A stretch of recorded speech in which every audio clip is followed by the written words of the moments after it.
کہ اگر تم اپنے عذاب سے بچنا چاہتے، تکلیفوں سے بچنا چاہتے، لہد میں تنہائی سے بچنا چاہتے، یہاں تک کہا گیا کہ اگر تمہاری دعا قبول کہیں نہیں ہوئی تو تم اللہ الرحمن الرحیم. ایک عظیم عالم دین مرجع وقت اپنے دور کے آغا منشی نجفی، بڑا نام ہے نجف اشرف میں، اللہ مولا کی زیارت سے آغا منشی نجفی، ایک عظیم عالم دین.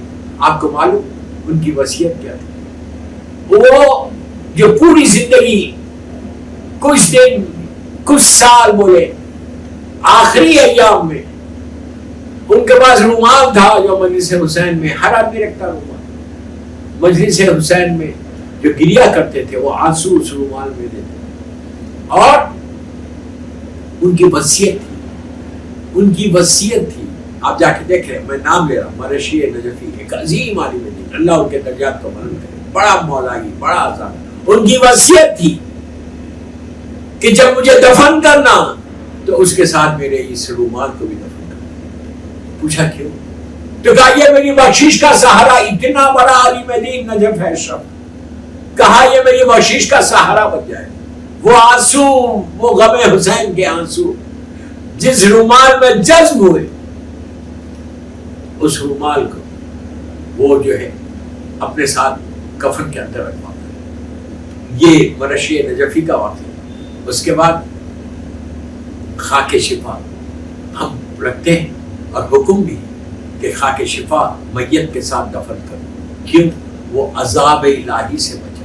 1400 سال کے بعد طاقت حسین دیکھو، جو چیز کا رشتہ حسین سے نسبت ہو گئی، جس کا رشتہ حسین سے نسبت ہو گئی، اس میں آ کے بقا ہو گئی. کہ اگر تم اپنے عذاب سے بچنا چاہتے، تکلیفوں سے بچنا چاہتے، لہد میں تنہائی سے بچنا چاہتے، تو خاک شفا کو اپنے ساتھ رکھو، وصیت کرو. کربلا مولا کا کفن تو سب کے پاس ہے، سب کے پاس ہے، تو اپنے بچوں سے وصیت کرو یا پہلے سے اس میں خاک شفا رکھو، سجدگاہیں رکھو، اور رکھ کر بچوں کو بتا دو کہ میرے ساتھ یہ چیز ہے. ان 1400 سال کے بعد اس خاک میں اتنا پاور ہے کہ آپ عذاب الہی سے بچ جائیں گے، آپ تکلیف سے. یہاں تک کہا گیا کہ اگر تمہاری دعا قبول کہیں نہیں ہوئی تو تم خاک شفا کو اپنے ہاتھ میں لے کے اللہ کی بارگاہ میں ہاتھوں کو بلند کرو. نماز کے لیے کہا گیا کہ آپ تسبیح مظلوم بی بی زہرا جو پڑھ رہے آپ خاک شفا پہ پڑھو.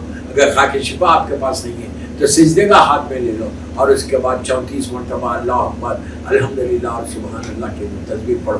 پھر دیکھو انشاءاللہ کیسی تمہاری دعاؤں کی قبولیت ہے. مولا حسین سے جو چیز ریلیٹڈ ہے، جو چیز نسبت ہے، اس نسبت میں وہ اثر ہے، وہ پاور ہے، وہ طاقت ہے، وہ قوت ہے کہ اس سے تمہاری ہیئر اینڈ ہیئر آفٹر دنیا میں بھی تمہاری دعاؤں کی قبولیت ہے، آخرت میں بھی دعاؤں کی قبولیت ہے. دوستو ہمارے پاس کچھ نہیں ہے، میں بڑی اس سے بول رہا کہ اللہ ہم کو معاف کر دے.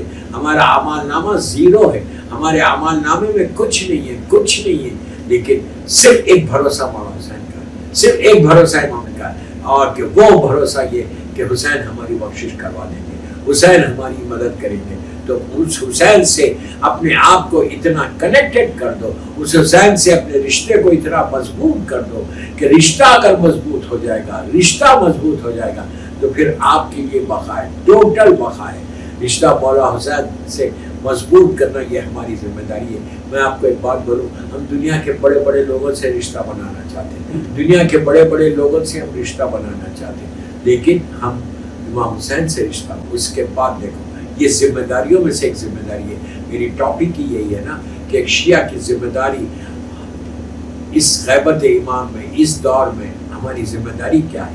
تو ذمہ داریوں میں یہ لازم ہے کہ اپنے رشتے کو پہلی دوسری مجلس میں صرف اسی پہ زور دے رہا کہ اپنے رشتے کو، اپنے ریلیشن شپ کو مضبوط کرو. ریلیشن شپ کو مضبوط کرنے کے لیے آپ کو وہ کام کرنا پڑے گا، وہ چیزیں کرنا پڑے گا جو مولا حسین چاہتے ہیں.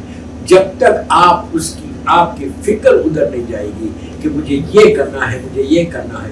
امام حسین چاہتے کیا ہے؟ امام حسین آپ سے کوئی دولت نہیں مانگ رہے، پیسہ نہیں مانگ رہے. امام حسین آپ سے کچھ نہیں مانگ رہے، ایک ہی چیز مانگ رہے کہ تم میرے ذکر کو، میرے پیغام کو دنیا تک پہنچاؤ. اپنے اپنے طریقے سے، اپنے اپنے اسٹائل سے آپ پہنچائیں.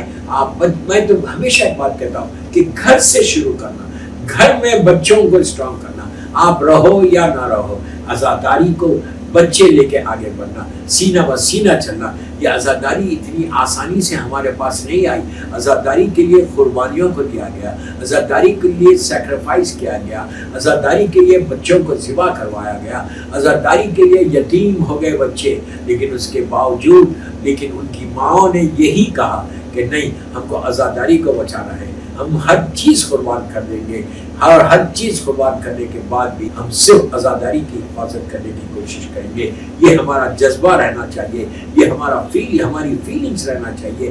یہ ذمہ داریوں میں سے ایک ذمہ داری ہے. تو مجلس کے بعد بیٹھ کے ہم جو ڈسکس کرتے ہیں، آپ نے ان ڈسکشنز میں آپ یہ ایک دوسرے سے پوچھو کہ تم نے کیا ذمہ داری پوری کی، یا تم کیسے مدد کر رہے، تم کیسے ایمان کی نصرت کرنے کے جذبے کو پیدا کرے. ایک دوسرے کو نصرت کے جذبے کو پیدا کرواؤ، ایک دوسرے کے ساتھ کنیکٹڈ رہو. مومن جب رہتا ہے تو اس سے فائدہ ہے. دوستو، آزاداری ہماری ضرورت نہیں ہے، ہم کو آزاداری کی ضرورت ہے. ہم کو آزاداری کی ضرورت ہے. ہم آزاداری کی وجہ سے کنیکٹڈ ہے. آپ دیکھیں دوسری قوموں کو جا کر ان کے پاس کیا ہے. ایک فرش اعضاء، میرے جملے غور سے سنو، ایک فرش اعضاء ہے کہ جس نے سب کو یونائٹ کر دیا. ہر مذہب و ملت کا آدمی آگے بیٹھتا، ہر زبان بولنے والا آگے بیٹھتا، ہر شہر سے آنے والا آگے بیٹھتا. ہم نہیں جانتے تھے اس کو، یہ فلاں شہر میں رہتا تھا، یہ فلاں شہر میں رہتا تھا. لیکن ایک محرم ایسا ہے، ایک مجلس حسین ایسی ہے کہ اس مجلس میں سارے کے سارے آ کے ایک ہی فرش اعضاء پہ بیٹھ گئے. اس لیے بیٹھ گئے کہ حسین ہم سب کے ہے. حسین ایک پرچم کے نیچے لائے. حسین کی وجہ سے آج اسلام یونائٹڈ ہے. آج حسین کی وجہ سے آج ہم سب یونائٹڈ ہے. مولا حسین کا صدقہ ہے، مولا حسین کے ذکر کا ہے کہ جس کی وجہ سے ہم آج ایک ہے. صلوات پڑھ لے محمد و آل محمد.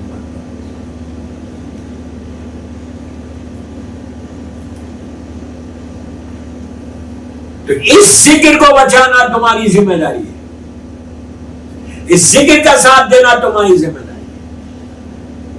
ہم زیادہ سے زیادہ اس ذکر کی مدد کریں. نصرت امام یہی ہے. ہماری ذمہ داریاں جو محرم کی جو ہماری ذمہ داریاں جو میری ٹاپک وہ یہی کہ ریسپانسبلٹی آف ایشیا. ہماری ذمہ داری کیا ہے؟ سال بھر تو آپ انجوائے کر رہے تھے، اب موقع ملا ہے، اب محرم آ گیا، اب اتنا اپنی ذمہ داریوں کو پورا کرو. ہر چیز کرو، میں کسی چیز کو نہیں روکا. جاب پہ جاؤ، بزنس پہ جاؤ، اسکول جا رہے بچے جاؤ، کالج جا رہے جاؤ، پڑھو. اچھا، اس لیے کہ جتنے علم کو حاصل کرو گے اتنا حسین سمجھ میں آئے گا. جہالتوں میں حسین سمجھ میں نہیں آتے، علم کے ساتھ سمجھ. جتنا علم کو حاصل کرو اتنا تم کربلا کو سمجھو. کربلا کو سمجھنے کے لیے علم کو حاصل کرو. بچے جا رہے بہترین سکولز اور کالجز میں پڑھو، پروفیشنل کورسز کرو. اوورسیز اسٹوڈنٹس آ کے یو کے میں پڑھ. آپ تو وہیں کے رہے، آپ پڑھو، اچھا ایجوکیشن کو حاصل کرو. جتنا اچھا ایجوکیشن کو حاصل کرو گے اتنا اچھا تم پروپوگیشن کر سکتے، اتنا اچھا تم دنیا تک کربلا کو پہنچا سکتے. جتنا تم کربلا کو پہنچاؤ گے وہ ایمان کی نصرت ہے، وہ ذمہ داری ہے تمہاری. ون آف دی ریسپانسبلٹیز جو ہے اس میں یہ بھی ہے کہ آپ اچھے علم کو حاصل کر کے کربلا کو دنیا تک پہنچاؤ، کربلا کی اویئرنیس کو لاؤ کالجز میں، اسکولس میں. اب میں ایک بات بولتا ہوں، میں اسٹوڈنٹس کو بول رہا، یوتھ کو بول رہا، جتنے اسٹوڈنٹس ہیں لڑکے لڑکیاں ان کو بول رہا کہ آپ نئے ہیں، آپ اسکول چھوڑ کے اب آپ یونی میں گئے، تو یونی میں گئے آپ کو ڈفرینٹ کلچر کے اسٹوڈنٹس آپ کو مل رہے، ڈفرینٹ کلچر ڈفرینٹ لینگویجز بولنے والے اسٹوڈنٹس مل رہے. آپ کلاس میں گئے اور آپ کے ہر مذہب کا لڑکا لڑکی بیٹھی ہوئی ہے اور آپ پڑھ رہے. تو میں آپ سے یہ بول رہا کہ آپ کو یو ڈونٹ نیڈ ٹو سے کہ وچ ریلیجن یو بلانگ ٹو. کچھ تو کالجز میں یونیز میں جب جاؤ، میں اسٹوڈنٹس کو بول رہا ہوں کیسے پروپوگیٹ کرو. تو جاؤ تو تم اتنے سافٹ اسپوکن رہنا، اتنی میٹھی زبان سے بات کرو، اپنے کیریکٹر کو اتنا بلند کرو، ایک دوسرے کی ہیلپ کرنے کی کوشش کرو. بچوں سے اچھے اخلاق سے تمہارا بیہیویئر اتنا اچھا ہونا کہ کوئی لڑکا ہو کوئی لڑکی جو آپ کے قریب ہے، جو آج دیکھ رہی، واچ کر رہی ہے آپ کو، آپ اتنے قریب، اتنے اچھے اخلاق سے، اتنی میٹھی زبان سے اپنے دوستوں سے، اپنے فرینڈ سے بات کرنا کہ وہ تم کو پوچھے کہ تم کس ریلیجن کو بلانگ کرتی ہو، تم کون، تو اس وقت بولو کہ میں حسینی، میں کربلا والی، میں علی والی. اس طرح پروپوگیٹ کرو، اس طرح پیغام ایمان کو دنیا تک پہنچاؤ. اور جب تک پہنچاؤ گے، اسی لیے میرے چھٹے امام نے کہا کہ شیعتنا کونو لنا زینا، شیعتنا کونو لنا زینا، اے میرے شیعو تم ہمارے نام کو زینت، تم ہمارے نام کو، تم ایسے بنو، ایسے رہو کہ تمہارے ذریعے لوگ ہم تک آئے. کتنا بڑا بھروسہ امام نے ہمارے اوپر کیا، کتنا بڑا بھروسہ کیا کہ شیعتنا کونو لنا زینا، اے شیعو ہمارے لیے زینت بنو. تب آپ سوچیں اگر ہم امام کے لیے ہم بن سکتے ہم گناہگار. یہ مولا حسین کا محرم. آپ مجلسوں میں جا رہے ہیں، ایک دوسرے سے ملو، ایک دوسرے سے بات کرو، ہیلپ کرو، نیاز میں، ہر چیز میں. اور جب جاؤ تو پوری فیملی کے ساتھ جاؤ، اور جب جاؤ تو بچوں کو بولو جاتے وقت مجلس میں، بیٹا ہم امام کے ذکر کے لیے جاتے ہیں، ہم مجلس حسین، بچوں سے مولا حسین کی مسائل بتاؤ، مولا حسین کا ذکر کرو راستے میں. اور واپسی میں بچوں کو پوچھو بیٹا تم نے کیا سیکھا آج، تم نے کیا سیکھا، تم نے مولانا کی کون سی بات تم کو اچھی. تم خالی یہ بتا دو جاتے وقت کہ کوئی ایک بات مولانا کی تم کو سننا ہے کیئرفلی اور مجھے واپسی میں بتانا ہے. تو بچہ جب فرش اعضاء پہ بیٹھے گا تو وہ سنے گا، پورے کنسنٹریشن کے ساتھ پوچھے گا. تو واپسی میں اس سے پوچھو جب واپس آئے کہ بیٹا کیا سنا، کیا اچھی بات لگی. تو اس طرح وہ لوگ بھی کنیکٹڈ رہیں گے، ذکر حسین. ان کا دماغ ادھر ادھر نہیں جائے گا، وہ ادھر ادھر بچے بھاگیں گے نہیں، بلکہ وہ کنیکٹڈ رہیں گے. تو میری خواہش آپ سے یہی ہے کہ اس وقت محرم میں یہ نہیں کہ ایک مجلس میں جا رہے ایک فارمیلٹی پوری کر رہے اور واپس آ جا رہے، نہیں، ہر مجلس سے کچھ لے کے اٹھو، ہر مجلس سے بچوں کو بتاؤ کہ تم کو یہ کرنا ہے، تم کو یہ کرنا ہے. ان کو عادت ڈالو سرو کرنے کی.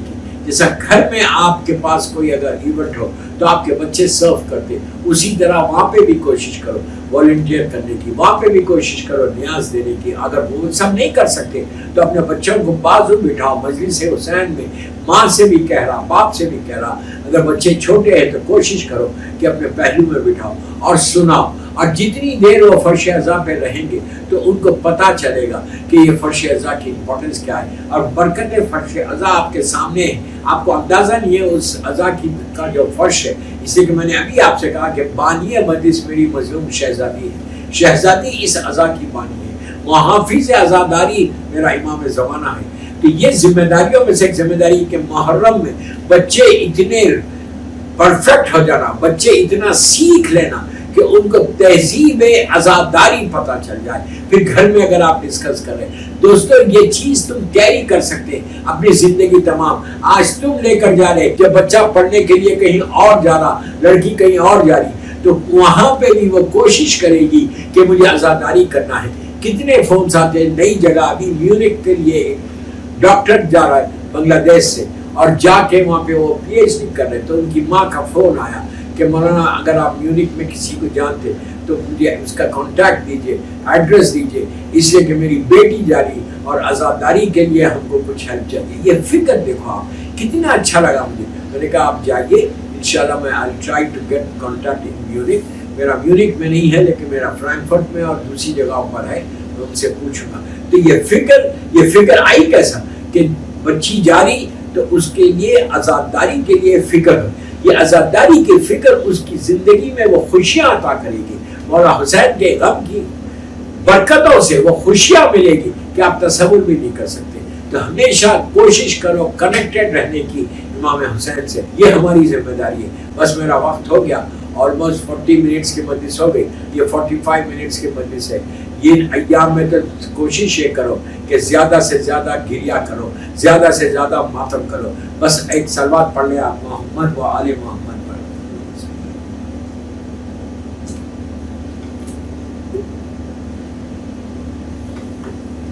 کوشش کرتے رہو کہ عزاداری باقی رہے. ہم نہیں بچانے والے، اللہ بچائے، لیکن ہماری کوشش ہونا چاہیے، بقائے عزاداری میں ہماری کوشش ہونا چاہیے کہ جتنا ہو سکے ہیلپ کرو عزاداری، جتنی ہو سکے عزاداری کے لیے کام کرو۔ دوستوں ہم کو پتا نہیں آپ کا 1 پاؤنڈ 1 پاؤنڈ 1 پاؤنڈ 1 پاؤنڈ تمہاری بخشش کا سہارا بن گیا۔ کتنے واقعات کہ اس نے میرے ذکر میں، میری مجلس میں اس نے یہ کیا، تبارک کھلانے میں، نیاز کھلانے والا غیر مذہب کا ہے، غیر مذہب کا ہے، پوری زندگی ایک امام کے چاہنے کے والے کے پاس کام کر، اس کے گھر میں عزاداری ہوئی 10 دن کی عزاداری، بس تو عزاداری میں ہیلپ کرتا تھا، غیر مذہب سے، مسلمان تھا لیکن دوسرے مذہب، اور جو لوگ آتے تھے ان کا مثال کے طور پہ ان کے جوتے اٹھا رہے، مثال کے طور پہ ان کو چائے سرو کر، صرف ایک تصور تھا کہ میں امام حسین کے عزادار کے لیے محنت کروں، چائے سرو، یہ اس کی بخشش کا سہارا بن گیا۔ میں کوئی فیری ٹیل سٹوری نہیں سنا۔ انتقال کے کچھ دنوں کے بعد وہ مالک کے خواب میں آیا، پوچھا کیسا ہے تو؟ نوکر تھا پوری زندگی، کہا کہ مالک میں بہت اچھا ہوں، سکون۔ تو یہ تو جانتے تھے کہ یہ شیعہ نہیں تھا۔ پوچھا کیا ہوا؟ کہا جب میں پہنچا نیچے، سب کو جانا ہے، سب کو جانا ہے، جب پہنچا تو اس وقت میرے پاس تو کچھ نہیں، میری بخشش کا سہارا یہ مجالس ہو گئی، یہ عزاداری میں جو میں ہیلپ کرتا تھا، عزاداروں کی جو میں مدد کرتا تھا، صرف چائے سرو کر رہا، مثال دے رہا ہوں، پانی سرو کر رہا، نیاز حسین سرو کر رہا، کہا یہ میرے مولا حسین کی اتنی مدد ہوئی کہ حسین نے کہا اسے چھوڑ دو، یہ میرے عزاداروں کی خدمت کرتا تھا دنیا میں۔ آپ سمجھے مجلس حسین کو آپ چھوٹا سمجھے، یہ ذمہ داری ہے، میں صرف ریمائنڈ کرا رہا